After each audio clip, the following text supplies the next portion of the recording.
Just when you thought it was safe to go back to YouTube. That's right, ladies and gentlemen, DeckTalk has returned. I've been wanting to bring DeckTalk back for quite some time. I've been talking with a lot of my friends about possibly bringing back, how should I change things up and do things, and I finally came to the conclusion that asking people what I want to do is just a bad idea. So I decided to make my own decisions and bring it back. And here's how we're going to run the show from now on after this episode. We are going to be taking decks from Hearthstone and basically putting a spotlight on them. And maybe even doing a budget version of those decks for those people who generally don't have a complete collection. You know, poor people like me. And we're going to have fun with it. Then that's the basic principle here. We're going to be informative and we're going to have fun. Period, point blank. Now, I did say after this episode, because this episode is going to be kind of special, I wanted to take the time to talk about the reveal that we had during the spring championship, and that is Knights of the Frozen Throne. I really need to get a voice mod effect for my microphone, because that would have been so much better if I had it, but oh well, we're poor. Alright, so Knights of the Frozen Throne, it was kind of leaked out that this was what it was going to be, very Death Knight centric, and everybody's like, oh my god, it's finally happening, we're getting Death Knights. No, we're not. We are, but we're not. We're not getting a Death Knight class, but instead, all the 9 other classes are getting a Death Knight variant.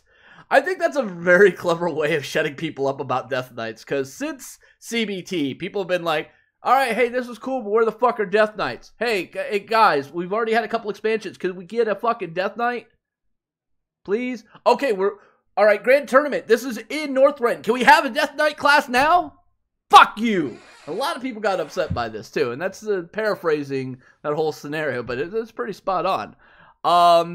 And I'm pretty sure, like, Ben Brode and the rest of them have heard so much about Death Knights that they got sick. It's probably the second most talked about topic to them outside of deck slots, and it took them 2+ years to deal with that one, so if you're thinking you're getting Death Knights anytime soon, nope, they fucking shortcutted you.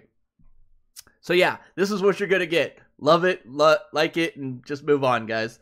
Alright, so all 9 classes are getting their own Death Knight variant. Right? Death Knight variant. The one that they showed us is for Hunter. It is Deathstalker Rexar. Again, I really need a voice mod for my microphone. Moving on. Alright, so 6 mana, 5 armor.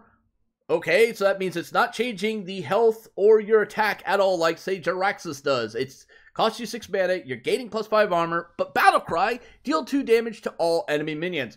Oh my god, that's insane. An AoE plus armor gain? Like, seriously. That's actually pretty good. That's amazing.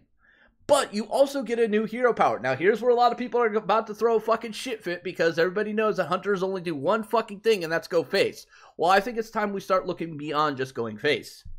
Yeah, I know I'm going to get strung up for that, but oh fuck well. Your new hero power by playing this hero card is going to be Build a Beast. Yeah, I know, it's kind of cute in its own unique way. So, the beasts are referred to as Zombeast.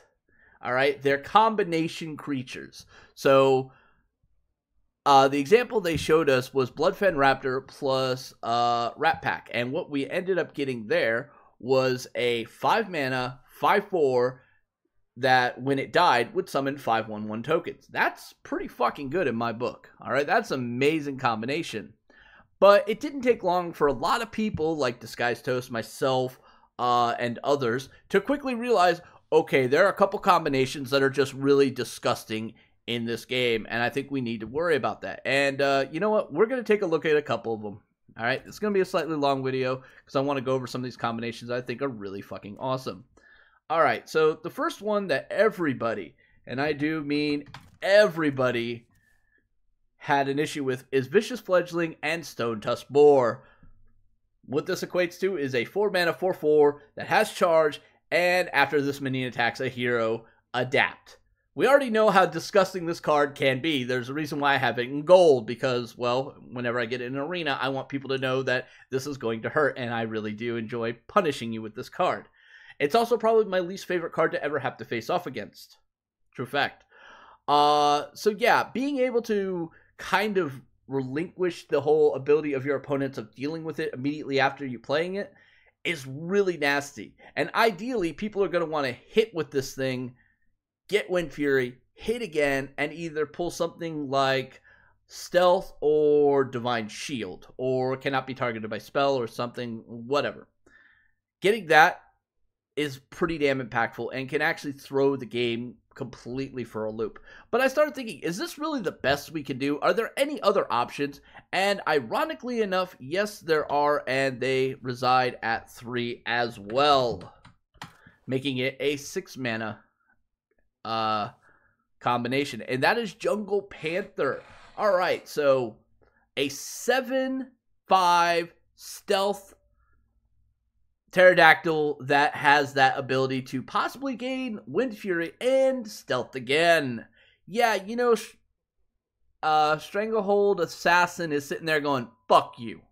That combination makes Stranglehold Assassin look like shit. One, it's 1 mana cheaper, and it has the possibility of becoming way more than a Stranglehold Assassin. And it can possibly re-stealth. That is huge fucking value. But then I started thinking, you know what? Well, maybe we could go a little bit bigger there, right? Maybe a little bit bigger. So, yeah, I came over here and we got to the Volcano Sword. I was like, it already starts with 2 adapts. So if we could get stealth and any sort of attack, that's pretty damn good. Considering it's going to be an 8/9 base for 10 mana. Okay, that's a little bit expensive, and I'll admit, that's like top-end crazy fucking bullshit. So let's not go there. Though, there's something to be said about the Grotesque Dragonhawk as well on this. But the more accurate one here would be the Stranglethorn Tiger. Same base principle that you would get from the Jungle Panther, but it's now an 8/8. That's really nasty to deal with, especially when you consider it's also stealth. Alright, so this has the possibility of hitting for 16 damage on turn 9. Scary, isn't it? Really scary.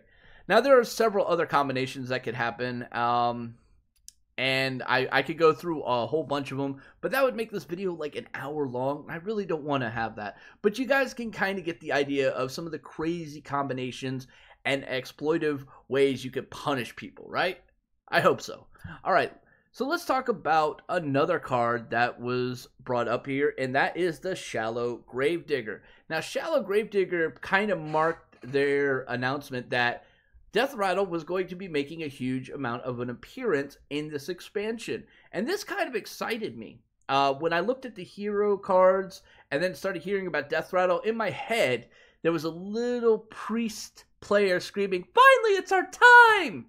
And then I punched him in the face and said, no, shut the fuck up. But the reality is, this is looking to be Priest's greatest time to shine.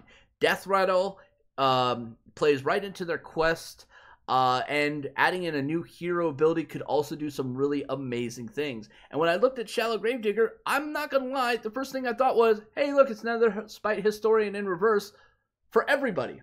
So, yeah, and it's a Death Rattle, too. So, I mean, it makes so much sense that this is going to go in pretty much any Death Rattle-centric deck, specifically Priest. So, yeah, I don't really know how much more I could say about it other than this card is just insane fucking value. Alright, so now we're going to talk about a new keyword that's being introduced in Knights of the Frozen Throne, and that is Lifesteal. Now, for those of you who haven't heard yet, Mistress of Pain, Firm Bristle, these are Lifesteal effects. Matter of fact, they're getting the card text changed because of this. So this is not anything new. It's just they finally added a keyword for it. Apparently they're going to be doing that a lot. You know, taking stuff that didn't have keywords and making keywords out of them. I'm okay with this. And I started looking at this card going, you know, this card actually has some pretty sick fucking value. So let's go through the math here. Alright, so 4 mana for a 3/2 charger. That's not overly that spectacular. For 1 mana less, I can get a 3/1 charger, right? But you attack face with this, boom, you deal 3 damage, you get healed back for 3. Now, they trade a minion into it, you kill the minion, most of the time, depending on what it is, and you get healed back for 3 again. So, for 4 mana, this guy equated for 6 life and 3 damage, and possibly a minion kill. I'm sorry, I don't have to be some mayor of a made-up fictional town to tell you that's some fucking great value. Seriously, that is some amazing fucking value.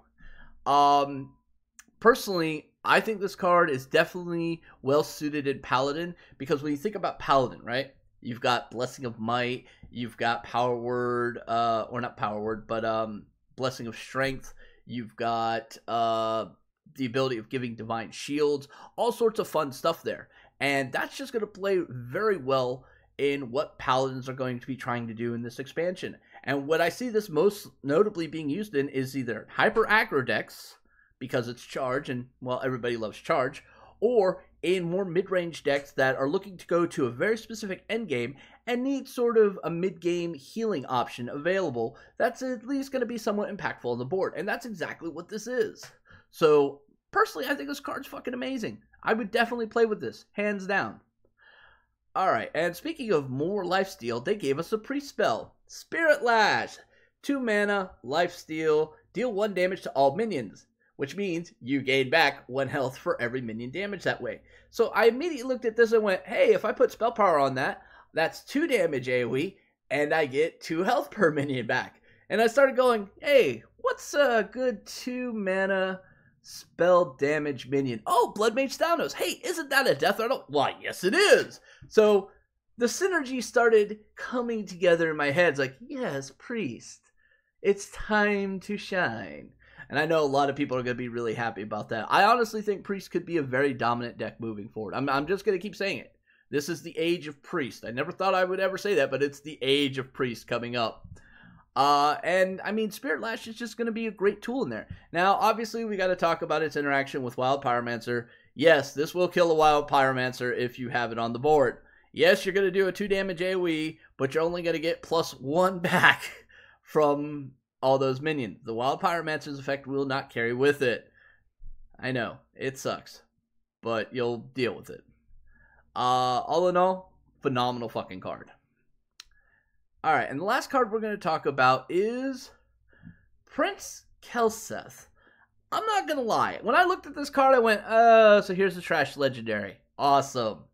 Every set has had, like, that joke bad trash legendary, or the one that was meant to inspire imagination and creativity, but never quite hit its mark. And that's initially what I thought this card was going to be. And then I started realizing, you know, maybe I can find a use for it. Alright, so maybe I can find a use for it.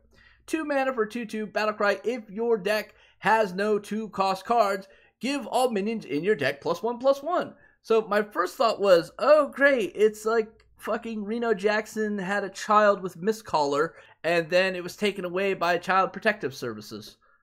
Great. That's about the best analogy I have for it. And I started going, okay, let's go through every single class. Maybe we can find one that isn't really dependent on 2-drops. You know, guys, this is a really hard thing to do. Alright? So here we go. Let's do this. Nope. Oof. Oh my god. Really? No. Oh, okay, maybe. Ah, damn it, no. Oh, hell no. Oh, nope. Well, wait a minute now. Hold on. There's a possibility here. Now, the reason why I stopped at Warlock, even though there's another previous one, but I want to save that for last. The reason I stopped for Warlock here is very simple put. The only 2-drop cards that actually exist in Warlock that people play are in a very specific archetype. So a new archetype could be built within Warlock that could take advantage of this. I started thinking of a handlock style deck, except for we get this slight problem. This guy right here can't be played. So that does create some sort of limitation, but it could be kind of cool. Then I started thinking, well, maybe you could do a zoo deck, you just don't put 2-drops in there. And then my mind was going, Shiv, you're drunk, go home. It's like, no, let's say we don't put the Direwolf Alpha in. Maybe we could do it, you know, we just spend turn 2 hero powering. Shiv, go home, you're drunk. No, I think it could work. And I started thinking about it more and more. Well, wait a minute, what if you had a zoo deck that everything is coming off the top is automatically coming in +1 higher? Zoo decks generally have some pretty high value already associated with them. If you're getting even more value off it for the same cost, that's just a win all day long. And so I started thinking about that, and my mind started reaching back and thinking of another class specifically. No, we're not going to do Warrior because Armor Smith, Execute, and Fiery Wind Axe. There's no way in hell you'll ever see a warrior without any one of those in them. At least one of them has to be in there. Guaranteed. But I went back to another class, and I went back to Hunter, because I am a big, huge Hunter fanboy. I've been playing it since day one. I've always loved Hunter. It's pretty straightforward, simple. A, B, C, D, face. Pretty much it. And I was going, well, maybe we can work this with Hunter. And the back part of my head is like, no, Shiv, you can't. You cannot forsake Hunter. We need those 2-drops. So I was like going, oh, God. Is there any way I can do this without 2-drops? And then, as I was going through the 1-drops, I came across the quest for Hunter, the Marsh Queen. And then it all started clicking in my head. Look, I don't need a 2-drop. I just need a fuck ton of 1-drops, get the Marsh Queen in play, and then play this motherfucker. It started to really make sense here, alright? So when the Marsh Queen comes down, you get those really nice little raptors that are going to draw you cards and have some pretty decent stats, right?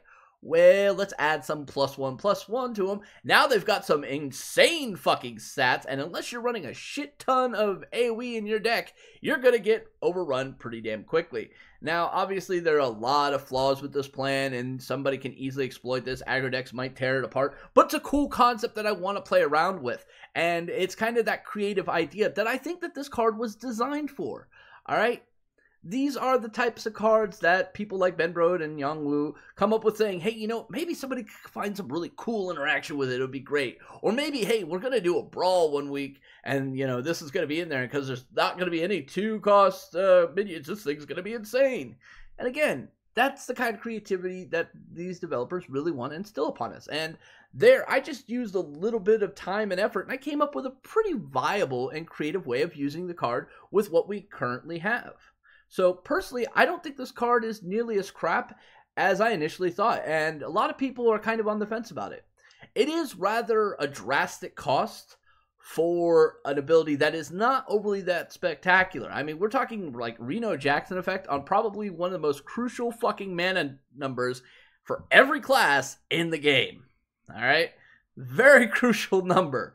And, I mean, it has to be considered as a risk-reward.